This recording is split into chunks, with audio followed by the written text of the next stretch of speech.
Bonjour à tous, on se retrouve pour une nouvelle position de milieu de partie avec une position que vous connaissez peut-être, hein, puisque c'est une combinaison assez connue, assez célèbre, étant donné que le joueur avec les noirs, c'est le champion du monde Capablanca qui a perdu dans cette partie. Il perdait pas souvent, hein, contre le grand maître Lilienthal.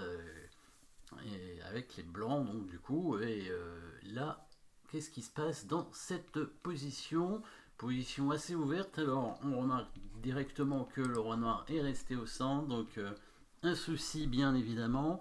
Au niveau du matériel, c'est égal, curieusement, dame de tour cavalier fou, dame de tour de cavalier, et 6 pions de chaque côté, donc là pas de souci. Les noirs viennent probablement de jouer leur dame e4, hein, pour attaquer la dame blanche et aussi le fou. Cette dame est protégée par le cavalier qui est lui-même attaqué par le pion. Voilà. Donc pas d'échec dans cette position, pas de menace de mat. On pourrait prendre la dame, évidemment, c'est le coup forcé le plus évident, hein, la prise de la dame. Le cavalier reprendrait et par la suite on voit pas trop ce qui pourrait se passer. Peut-être on pourrait avancer le pion E6, mais rien de très glorieux. Le cavalier va bouger simplement, et puis voilà, sans les dames, ce sera compliqué, même si parfois il peut y avoir des bonnes attaques sans les dames, hein. Évidemment, quel autre coup forcé on peut avoir? Alors, à part la prise de la dame, qu'est-ce qu'on pourrait faire? L'attaque de la dame, évidemment. Donc l'autre coup forcé, ce serait évidemment éliminer le cavalier qui défend la dame. Et là, ce serait forcé dans le sens où, quand on va prendre le cavalier, la dame est attaquée, donc les noirs doivent réagir et vont prendre probablement la dame blanche. Et après, qu'est-ce qu'on pourrait faire? Évidemment, si on a pris avec le pion, on pourrait continuer à faire un coup forcé en prenant le pion en G7 de façon à menacer la tour et à menacer de faire dame. Donc là, c'est vraiment un coup forcé très important. Le roi noir ne peut pas bouger. La tour noire serait obligée de se mettre probablement devant le pion, hein, pour l'empêcher d'aller à dame. Et du coup, qu'est-ce qui se passe après? Alors là, ce qui est intéressant à remarquer, c'est quand le pion blanc arrive sur la case en G7, il contrôle la dernière case du roi, étant donné que le fou contrôle les deux autres ici sur cette diagonale. Donc il suffirait d'amener une tour sur la colonne et donc faire un coup forcé, évidemment.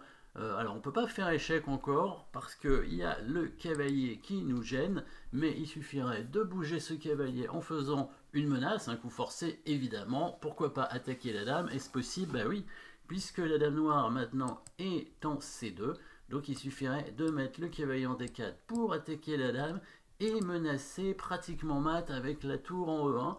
Pratiquement, parce que le cavalier noir pourrait couvrir l'échec, mais déjà ça donnerait une nouvelle pièce. Bon, il y aurait quand même une dame de moins, hein, donc c'est vrai qu'il y a encore pas mal de pièces de retard, mais est-ce qu'on n'est pas tout près d'un mat possible dans cette position?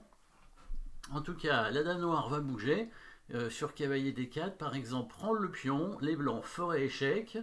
Le cavalier est obligé de couvrir, on prend le cavalier avec la tour, le roi du coup a cette case en D7 qui s'est libérée. Seulement, maintenant, ne pas oublier que le cavalier est en D4, donc il contrôle la case ici, et si la tour se décale en D5, le roi n'a plus que la case en E8, et à ce moment-là on pourrait ramener la deuxième tour en E1, et là la dame serait obligée de se sacrifier sur la tour. Regardons ça, pion prend cavalier. Donc coup forcé, bien évidemment, attaque la dame, hein. Donc là il n'a pas le choix, hein, il faut qu'il prenne la dame. On prend le pion, c'est un nouveau coup forcé puisque on menace de faire dame en prenant la tour. Donc seul coup, tour ici. Maintenant, nouveau coup forcé, cavalier D4, évidemment, on attaque la dame. À chaque fois on attaque la dame, donc on n'a pas encore d'échec ni de menace de mat, hein, donc, mais ça va venir évidemment. Donc ici on était en train de regarder dame prend C3, c'est pas ce qu'il a fait, mais bon, c'est à mon avis envisageable, hein. Tour E1 échec probablement, cavalier E5, il n'y a pas énormément de coups possibles. On pourrait prendre la tour, mais bon, et on reprendrait et ça ne changerait pas grand chose. Tour prend cavalier, le roi serait obligé de se mettre en D7.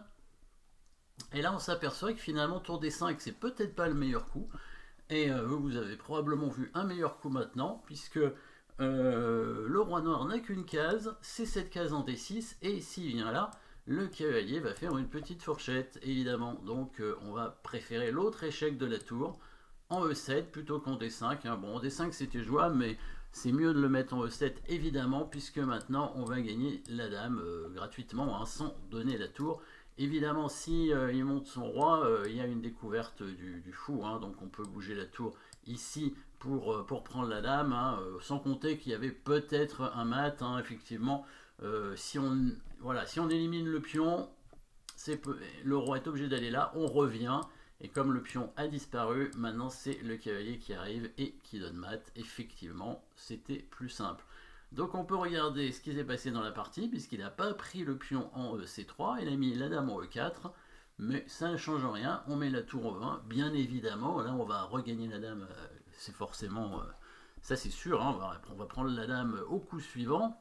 Il aurait pu prendre la tour, mais de toute façon il fallait qu'il donne le cavalier après, donc il a préféré défendre, il a défendu sa dame, hein, avec le cavalier, mais on va évidemment gagner le cavalier comme ça, ce qui permet au noir de prendre quand même le pion, mais on récupère le cavalier. Qu'est-ce que ça donne au niveau du matériel?